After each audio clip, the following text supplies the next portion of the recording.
The first event in Land of Memories Park since those June floods was this weekend. KEYC News Now reporter Aaron Stuvey takes us to that annual event. It shows us what made this year extra special.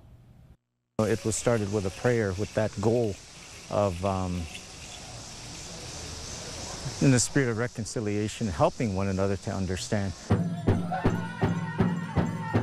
For more than 50 years, the Mahkato Wacipi has aimed to honor those who came before and strive for reconciliation. Originally only aimed at honoring the 38+2 that were killed in Mankato in 1862, the powwow is now a weekend-long celebration that gathers people, Indigenous and not, from all around the Midwest and even parts of Canada. Friday was Education Day, where area 6th graders made the trip out to learn about the traditions of Indigenous people. And organizers say that education and understanding is at the center of the celebration each and every year. A lot of people coming up asking us questions about this and that, and it's understanding when they say, well, forgive me, I don't want to seem rude, or insensitive, but that's the part of that, sharing that culture, getting that, helping them to understand that it's, I always say there's no such thing as a dumb question. If you understand, you wouldn't ask it. Alongside reconciliation and education, the powwow is a chance to honor those important. Natalia Ashes was a 4-year-old girl who was killed by a falling tree branch at the powwow in 2021. The center arena has since been renamed in her honor, and Dave Braveheart was the chair of the organization and a prominent figure and Indigenous advocate for many years, before dying of ALS last year.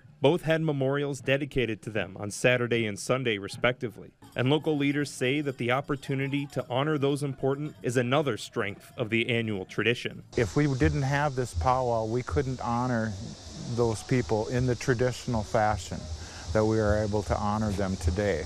In Mankato, Aaron Stuvey, KEYC News.